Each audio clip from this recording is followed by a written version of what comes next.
قال تعالى: لئن شكرتم لأزيدنكم. صدق الله العظيم.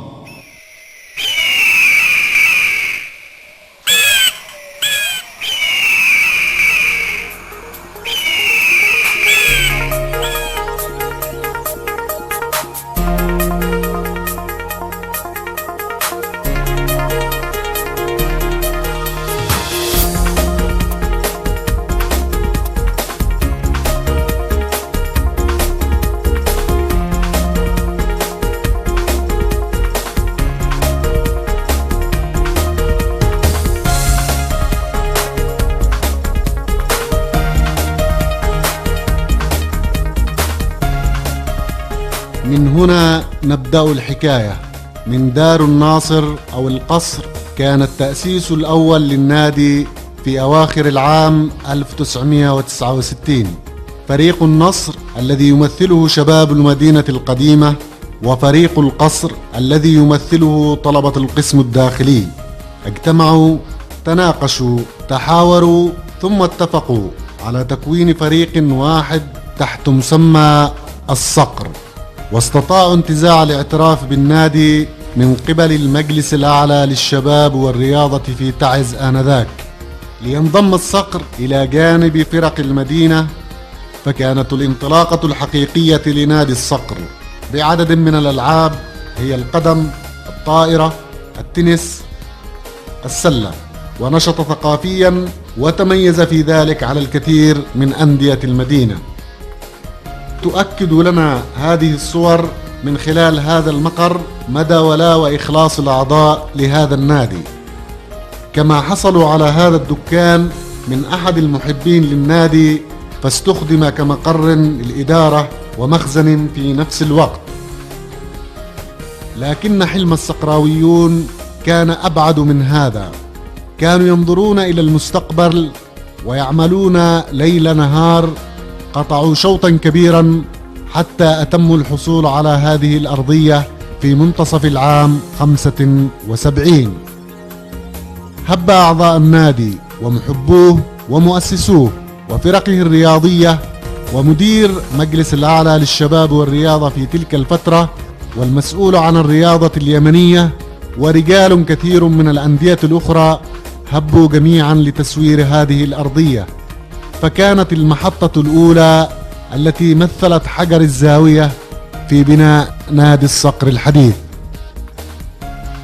لكن الصقراويون أيضا ظلوا يبحثوا عن الرجل المناسب الذي يحول أحلامهم إلى واقع معاش. فكان الأستاذ شوقي أحمد هائل سعيد هو ضالة الصقراويون، هذا الرجل الذي جاء إلى الصقر مفعما بالحماس ومعه أفكار كثيرة لهذا النادي الذي أحبه. بدأ مشروع النادي بإعادة تسويره من جديد من خلال دعم صندوق رعاية النشء والشباب، وكان الرجل الفاضل الدكتور عبد الوهاب راوح هو البداية في دعم النادي. ثم تابع هذا الدعم معالي الأستاذ عبد الرحمن الأكوع وزير الشباب والرياضة، وبجهد وتعاون أيضا من الأخ العزيز عبد الله العماري مدير عام مكتب الشباب والرياضة. كانت وتيرة العمل تتسارع في إنجاز العديد من المشاريع داخل أرضية النادي. فكان هذا الملعب العملاق الذي أصبح متنفسا لكل رياضيي الوطن، هذا الملعب الرئيسي ومدرجاته وأبراجه الكهربائية ها هو الآن بحلته القشيبة الجديدة. يردفه أيضا ملعب آخر خصص لفئات الشباب، وملعب للبراعم. وهذه الصالة التي حظيت باهتمام إدارة النادي من خلال الصيانة والترميم أضحت الآن صالة رياضية تستوعب العديد من النشاطات التي يقيمها النادي، وأصبحت أيضا تستقبل الكثير من البطولات التي تقام عليها. هذه الصالة أيضا خصص منها جزء لإدارة النادي وسكرتاريته ومخازنه، مقر أيضا لمكتب رئيس النادي.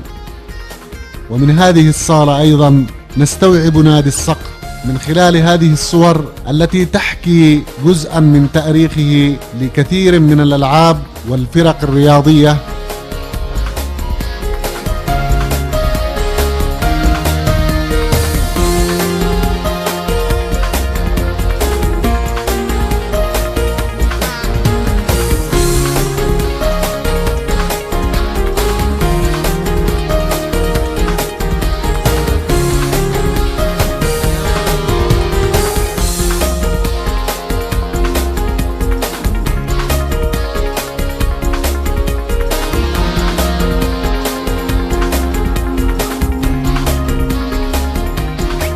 هذا المبنى الذي كان يسمى في السابق مركز الشباب، والذي أصبح الآن مقرا لنادي الصقر الرياضي، وهو خاص بسكن اللاعبين وبالصالات المختلفة.